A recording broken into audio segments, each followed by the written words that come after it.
স্বামীকে ধরে আনতে বলে বেঁধে নিয়ে আসবে, কোনো কথা বলে শান্তি নেই। কী যে করি। রাধে রাধে বন্ধুরা, কেমন আছো সবাই? আশা করি সবাই ভালো আছো, সুস্থ আছো। সকালবেলা থেকে আজকে ব্লগটা শুরু করছি। যেহেতু স্কুল চলে গেছে সকালবেলা, আর এখন বাজে 8টা। তো যাবো রান্নাবান্না করতে। তার আগে এই যে টুকটাক কাজকর্মগুলো সেরে নিই। আর সকালবেলা জয়িতাকে টিফিন করে দিতে লাগেনি, কারণ কালকে একটু পাস্তা করেছিলাম, সেই রয়ে গেছিলো, তো সেটাকে একটু গরম করে দিয়ে দিয়েছি।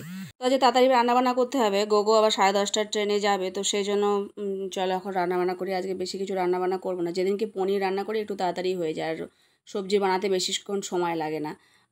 তো এ দেখো পনির বানিয়ে নিয়েছি, আর আজকে ফুলকপি আলুর রসা করব পনির দিয়ে। নুন হলুদ মাখিয়ে একটু ভেজে নিচ্ছি, তারপরে আবার মশলা করে আর একটু কষিয়ে নেবো, নিয়ে সাঁতলে নিই, খুব তাড়াতাড়ি হয়ে যায়।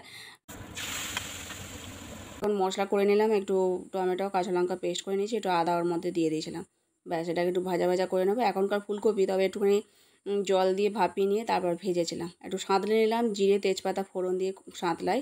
আর একটু এই যে গরম মশলা বেটে নিয়েছিলাম, গুঁড়ো করে নিয়েছিলাম, গরম করে আর গুঁড়ো করে নিই। তো দেখো ভগবানকে সেবা দেওয়া হয়ে গেছে, আর এখন নিচে নিয়ে যাবো, প্রসাদ পাবো। তো সকাল থেকে তাড়াহুড়ো করি, আর তার সাথে উচ্ছেও ভেজেছিলাম, আমের চাটনি করেছিলাম, শসা দিয়ে ভগবানকে সেবা দিয়েছি। প্রভুজি কাজে চলে গেছে, আমি দরজা দিতে এসেছিলাম, গৌও বেরিয়ে গেছে। এখন উপরে যাচ্ছি, কোনো কাজকর্ম সারা হয়নি, এখন কাজকর্মগুলো সারবো। আর সকাল থেকে একটু মেঘলা মেঘলা হয়ে আছে, মাঝে মাঝে ঝিরিঝিরি বৃষ্টি হয়, আর এই ওয়েদার। আর আমার সামনের ক্যামেরাটা একটু খারাপ, মানে ঘোলাটে মতো ছবি আসে সামনের ক্যামেরাটা, পেছনের ক্যামেরাটা ঠিক আছে, ফোনটা একটু ডিস্টার্ব আছে। তো যাই হোক, এখন কাজকর্মগুলো সারি। এই যে বন্ধুরা, নারকোল অনেক দিন ধরে ছিল, নারকোলের ভেতরে দেখি জল শুকিয়ে গেছে, একদম মানে শুকনো হয়ে গেছে, তা সেটাকে ছাড়িয়ে নিয়েছি, আর একদম গোল হয়ে উঠে গেছে, এটা একদম কোরানোও যাবে না কিছু না, একদিকে ভালো হয়েছে উঠে গেছে, খোসা ছাড়িয়ে আর টুকরো টুকরো করে নিলাম। আজ কাবলি ছোলা রান্না করবো, এদিকে আটা বার করে মাখছি, এটা সন্ধেবেলা। গোগো এই বিকেলবেলা এসে অন্ন খেয়েছে, তো ওর আর খিদে তেমন নেই, তো বললো রাত্রেবেলা বেশি খাবো না, একটা মতো রুটি খাবে, তাই অল্প করেই মাখছি। আর ভগবানকে এই দিয়ে সেবা দেবো। আজকে কাবলি ছোলা রান্না করব, তো প্রভুজিকে দুপুরবেলা বলেছিলাম একটু কাবলি ছোলা ভিজিয়ে দিতে। ও কী করেছে, তার সাথে ছোলা, মটর আর সয়াবিনস, কালো যে ছোলা সেই ছোলাও, তার সাথে একটু রাজমা সব একসাথে দিয়ে এক গাদা ভিজিয়েছে। আমি বলছি এত ভিজিয়েছো কেন?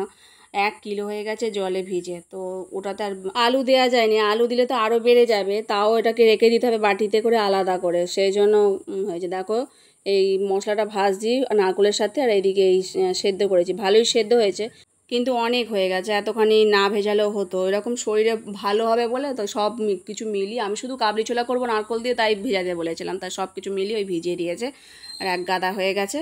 যখনই বলবো অল্প করে ভেজাতে, ও বেশি করেই ভেজাবে, ধরে আনতে বলে বেঁধে নিয়ে আসবে, কোনো কথা বলে শান্তি নেই, নিজের ইচ্ছা মতো করবে। যাই হোক, মশলা ফসলা দিয়ে এখন জল ঢেলে দিয়েছি, এখন এর মধ্যে একটু চিনি দিচ্ছি, দিয়ে তারপর একটু এই যে মেথি পাতা দিলাম, আর একটু গরম মশলার গুঁড়ো দিলাম, ব্যাস এটা আর একটু ফুটবে, মাখা মাখা হলে নামিয়ে নেবো। এদিকে আটা মেখে রেখেছি, রুটি কটা করে নিচ্ছি, আর একটু দুধ জাল দিলাম, ভগবানকে মিছরি দিয়ে দুধ দেবো, আর কাবলি ছোলা বৌজি মিষ্টিও নিয়ে এসেছিলো, সেই দিয়ে সেবা দেবো বলে।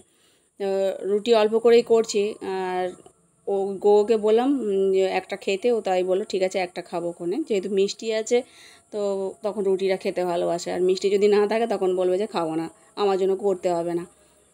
যাই হোক, রুটি কটা করে নিচ্ছি, গরম গরম রুটি, আর একটা একটা করে রুটি করি, একটু সময় লাগে, গরমকালে একটু কষ্ট হয়, তো শীতকালে রুটি করতে কোনো অসুবিধা হয় না। তো আমাদের 12 মাসই রুটি, খুব কম এই যে চাউমিন পাস্তা করি রাত্রিবেলা, যাই হোক। তো এই রুটিটা করে নিচ্ছি এখন। তো দেখো সব সাজিয়ে গুছিয়ে নিয়েছি, শশা ছিল একটু বানিয়ে নিয়েছি, আর এখন রুটি করা ভগবানের থালায় সাজিয়ে দিচ্ছি। আর তরকারিটা বেশ ভালো হয়েছিল, কাবলি ছোলার তরকারিটা, তো একটু আলাদা করে রেখে দেবো, কালকেও হয়ে যাবে, এতখানি তো নষ্ট করা যাবে না। একটু পাঁপড়ও ভেজেছিলাম, আর এখন বাটিতে তরকারিটা দিয়ে দিয়েছি। আলুটা দিলে একটু ভালো হয়, কিন্তু আজকে আর আলু দিতে পারিনি, অল্প যাতে হয় সেই জন্য। তো এগুলো সব সেবা দিয়ে তুলসীপত্র দিয়ে ভগবানকে সেবা দেবো, তারপরে আজকে প্রসাদ এটাই। আর আজকে আমাদের ভিডিওটা এখানে শেষ করছি, সবাই ভালো থেকো, হরে কৃষ্ণ।